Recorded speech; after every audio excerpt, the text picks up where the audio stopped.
Dans la présentation tout à l'heure, nous avions expliqué que vous trouverez donc des rubriques tout à fait en haut. Donc, vous avez les revues, les ouvrages généraux, les mini-encyclopédies que sais-je repère.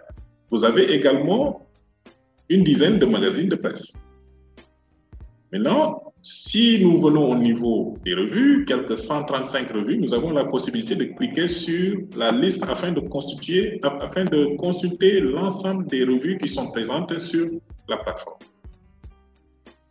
Aussi, si nous voulons faire un travail de tri, nous pouvons consulter donc le filtre qui est tout à fait à notre gauche pour voir maintenant les maisons d'édition qui nous intéressent afin de cliquer dessus et avoir donc l'ensemble des publications donc, de cette maison d'édition-là. Par exemple, là, j'ai cliqué sur Presse Universitaire de France et on me dit que j'ai 40 revues au lieu de 500 et quelques.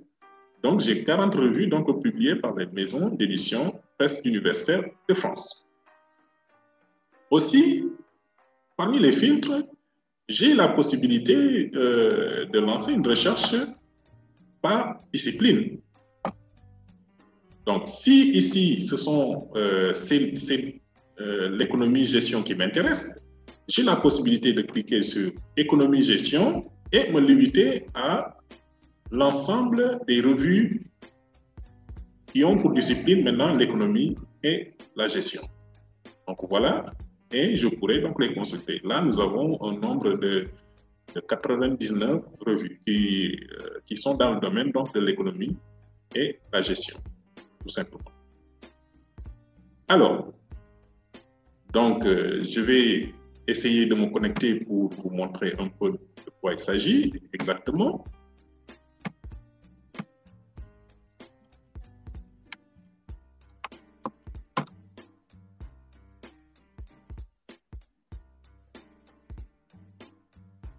Voilà.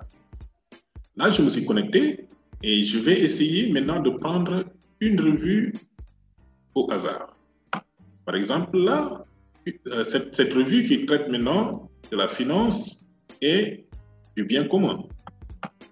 Une fois que je clique donc sur la revue, donc par définition, une revue, c'est tout simplement un document qui, en quelque sorte, renferme les publications sous forme d'articles qu'il sort sous forme de numéros, tout simplement. Et souvent, ces articles, si c'est une revue scientifique, ces articles sont des articles qui sont publiés par des chercheurs. Alors, ici, nous avons donc les références ou bien les éléments constitutifs de la référence bibliographique de l'article en question. OK? En dessous, nous avons les numéros. Parce que je vous expliquais tout à l'heure que quand une revue fait une publication, cette revue le fait sous forme de numéros. Vous voyez? Donc, une revue fait des publications selon une certaine périodicité. Ça dépend. Ça peut être chaque 3 mois, chaque 6 mois ou chaque année. Voilà. Donc, ça dépend maintenant de la politique qui est mise en place donc, au niveau donc, de cette revue-là. OK? Donc, tous ces documents que vous voyez là, ce sont des numéros. Des numéros donc, qui paraissent selon une certaine périodicité. Donc, voilà. Alors, on va choisir un numéro par hasard, par exemple celui-là. Voilà. C'est un numéro où le titre donc, est en anglais, Nominated Essays. OK? Donc, nous avons le numéro 39, voilà, qui date donc de 2011. Voilà. Et dans ce numéro, vous trouverez l'ensemble des articles qui sont pris en compte donc, dans ce numéro-là. Voilà. Et ces articles sont en général des travaux qui ont été publiés par des chercheurs dans un domaine bien déterminé. Donc, ici, nous avons, par exemple, je vais prendre ce titre en français, la finance solidaire et la démocratisation de la monnaie, qui a été publié par un chercheur du nom de Nicolas Meyers. OK? Donc, ici, vous avez la possibilité d'accéder au résumé de l'article. Vous avez la possibilité de consulter l'article lui-même ou bien de télécharger tout simplement l'article sous format PDF. Donc, si on clique sur le titre, voilà, nous avons donc cette présentation. Ici, vous avez la possibilité de consulter le résumé. Vous avez la possibilité d'accéder au plan, ce qui est aussi intéressant parce que avant de vous lancer dans une lecture profonde, au moins avoir ces éléments-là, c'est-à-dire comment est-ce que l'auteur a élaboré son plan afin de savoir exactement là où il va et s'il y a aussi des parties qui vous intéressent en réalité. Ici, vous avez des informations sur l'auteur lui-même. Vous avez la possibilité de suivre l'auteur. C'est important, surtout pour ceux qui font des études en master. Vous êtes appelé à faire donc des travaux académiques tels que des mémoires ou voilà. Si vous êtes en master, donc c'est le mémoire.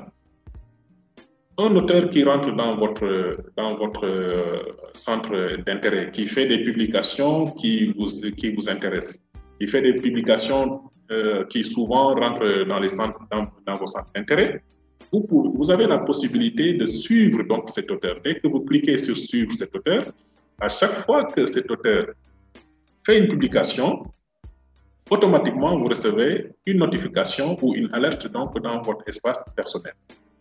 Voilà d'où vraiment l'intérêt de créer donc cet espace personnel-là. Nous y reviendrons. Aussi, parfois, vous avez des informations sur l'auteur en question, sa discipline, voilà, et parfois on vous donne même son adresse mail pour une éventuelle collaboration avec cet auteur-là. Donc voilà. Donc vous avez la possibilité de le suivre. Comme vous avez la possibilité de consulter le résumé, vous avez la possibilité de consulter l'article lui-même ou télécharger, ou bien de basculer sur un sujet proche de celui-là. Si, par exemple, vous voulez accentuer donc la recherche sur un sujet proche de celui-là, donc vous cliquez dessus afin que la machine vous renvoie donc vers une sélection bibliographique qui touche maintenant ce domaine-là. Pour ce qui est des ouvrages également, vous avez aussi une présentation quasi similaire. Donc voilà, les ouvrages, nous avons quelques 11 790 ouvrages qui touchent maintenant ces disciplines-là. On vous a donné donc les ouvrages qui ont été récemment ajoutés. Donc quand vous cliquez sur la liste des ouvrages, vous aurez les 11 790 donc, qui vont s'afficher. Et si vous voulez les prendre maintenant par maison d'édition ou par discipline, vous avez la possibilité donc d'établir des filtres afin d'avoir les ouvrages que vous recherchez. Okay?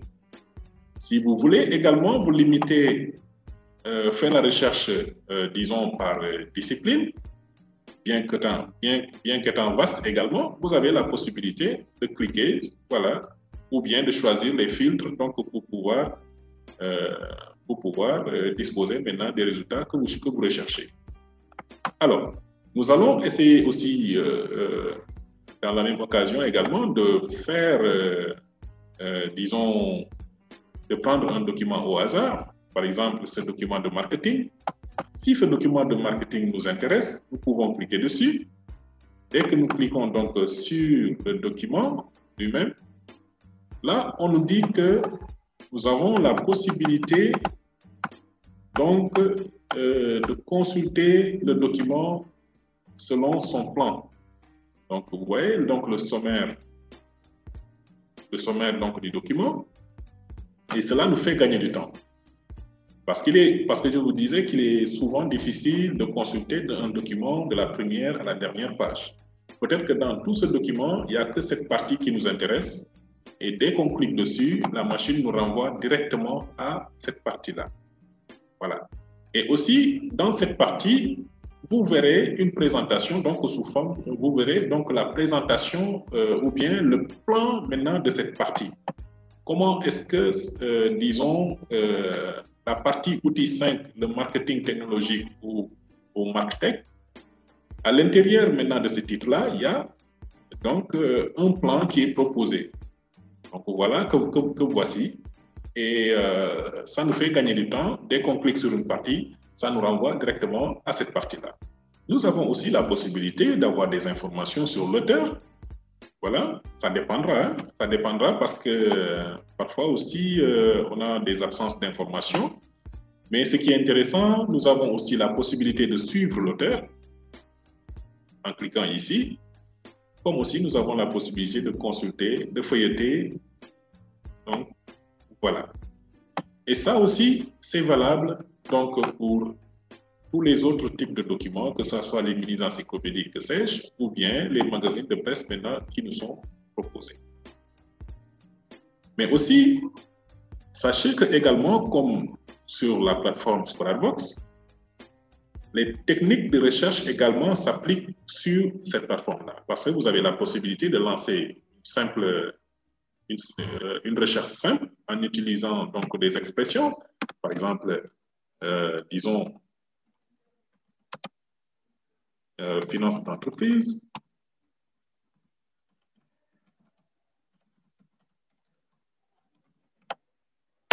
Voilà. Et ça, c'est une recherche maintenant en utilisant des expressions tout simplement. Et nous avons donc quelques 34 600 résultats. Je ne dis pas que ces 34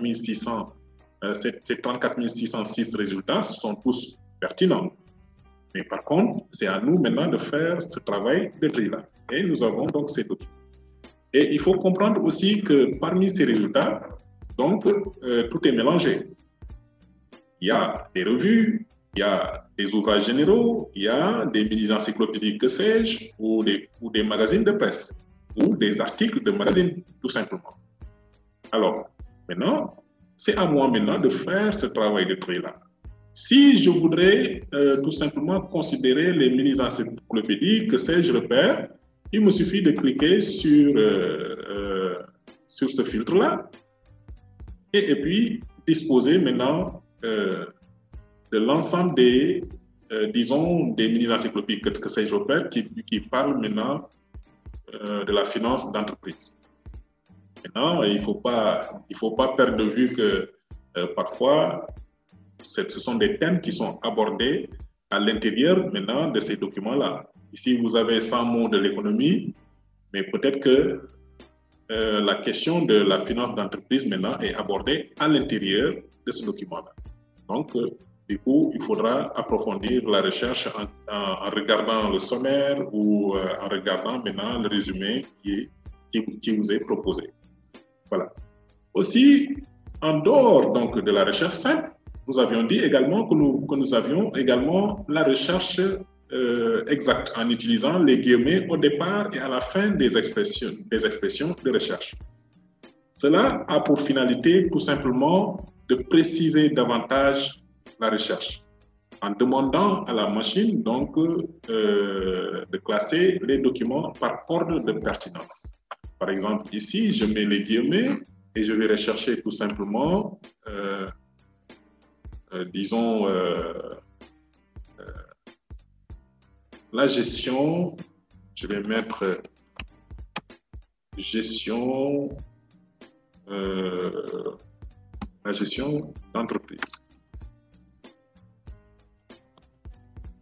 Gestion d'entreprise.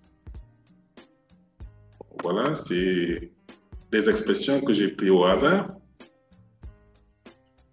Donc voilà. Et j'ai ces résultats-là. J'ai ces résultats-là.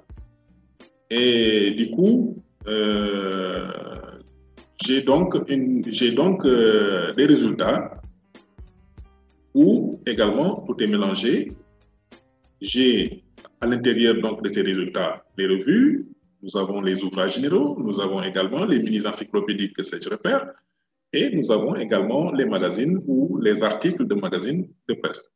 Et en ce moment, maintenant, c'est à moi de filtrer et de considérer, donc, ou bien de préciser davantage ma recherche. Par exemple, si je m'intéresse uniquement aux ouvrages généraux, je clique sur Ouvrages, je coche donc Ouvrages, et voilà que les 737 résultats vont se rétrécir maintenant à 187 maintenant résultats, et tous ces documents-là sont des ouvrages généraux.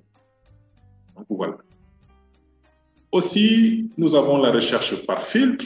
La recherche par filtre, nous l'avons évoqué, c'est justement en utilisant les filtres que vous avez donc à votre gauche pour pouvoir préciser votre recherche, éliminer certains résultats qui ne vous intéressent pas et davantage aussi préciser donc votre recherche. Aussi, sachez que dans un document, vous avez la possibilité, comme pour également l'auteur, mais également de suivre, par exemple, une revue. Je vais prendre une revue au hasard, par exemple une revue en gestion, en économie-gestion. Voilà, la revue d'économie politique. Vous avez la possibilité de suivre la revue. Une revue, surtout pour ceux qui font le master, une revue peut vous paraître pertinente parce qu'elle peut faire à chaque fois des publications qui rentrent dans vos centres d'intérêt. Maintenant, pour ne pas louper ces publications, c'est à vous de mettre votre propre dispositif de veille informationnelle. Comment on met en place un dispositif de veille informationnelle? C'est justement de créer d'abord un espace personnel, mais également à chaque fois que vous vous intéresserez à une revue, de la suivre en cliquant donc sur ce bouton-là, sur cette revue. Dès que vous cliquez sur cette revue, à chaque fois que la revue fait une publication, automatiquement également, vous recevrez une notification dans votre espace personnel. Aussi, puisque la revue maintenant, ou bien le numéro qui a été publié, le numéro souvent est constitué de plusieurs articles. Par exemple, un article peut vous intéresser. Vous avez la possibilité de le télécharger, mais aussi vous avez la possibilité d'ajouter cet article dans votre espace personnel ou dans votre bibliographie. C'est important parce que souvent, arrivé à la phase où vous devriez présenter votre bibliographie, vous avez des difficultés souvent pour rassembler l'ensemble des documents sur lesquels vous êtes appuyé pour pouvoir faire votre travail. Mais avec donc cette option, vous avez la possibilité d'ajouter à chaque fois que vous tombez sur un article qui vous intéresse et que vous aviez considéré dans votre travail, vous avez la possibilité donc de l'ajouter dans votre bibliographie directement. Dès que vous cliquez sur « Ajouter à ma bibliographie », automatiquement, ça rentre directement dans votre espace personnel. Et du coup, maintenant, quand vous aurez fini votre travail et que vous devrez maintenant faire votre bibliographie, là, c'est bon, vous allez directement dans votre espace personnel. Je vous montrerai tout à l'heure. Vous allez directement dans votre espace personnel et il vous suffit maintenant de voir l'ensemble des ouvrages ou l'ensemble des articles que vous avez ajoutés dans votre bibliographie et ensuite collecter les références bibliographiques pour pouvoir les mettre dans votre travail. Donc, c'est tout simple. Donc, il suffit de cliquer sur « Ajouter à ma bibliographie ». OK? Alors, justement, en parlant de références bibliographiques, c'est important parce qu'on ne présente pas une référence bibliographique n'importe comment. J'ai l'habitude de dire qu'il existe plusieurs normes de présentation de références bibliographiques. La façon dont on présente une référence bibliographique appartenant à un ouvrage général est différente de la façon dont on présente une référence bibliographique appartenant, par exemple, à une revue ou bien à un article qui a été tiré d'une revue ou bien un article tiré d'une encyclopédie. Donc, toutes ces présentations obéissent à des règles de présentation qui elles-mêmes dépendent à des normes bien précises. Alors, ici, on vous, en quelque sorte, facilite la présentation de ces références bibliographiques-là.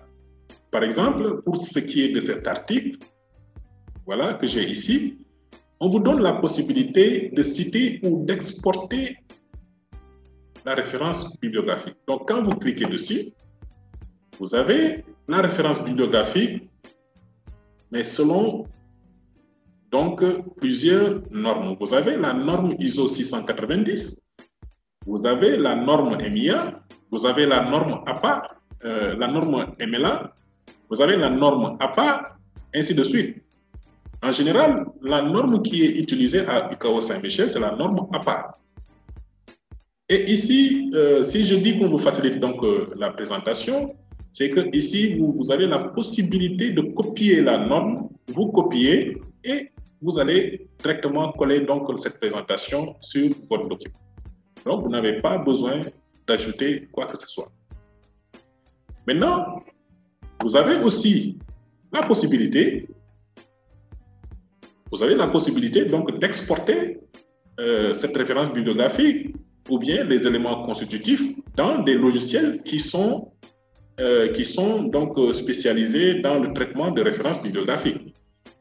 Comme Zotero, vous avez EndNote, vous avez aussi le logiciel Rifo. Donc, c'est à vous de voir. OK? Mais quoi qu'il en soit, sachez que, la présentation d'une référence bibliographique obéit également à des normes. Aussi, toujours donc à votre droite, l'option revient ici, cette option donc, qui vous permet d'ajouter cet article dans votre bibliographie, et aussi cette option qui vous permet de suivre la revue. Donc, vous voyez, donc c'est extrêmement important.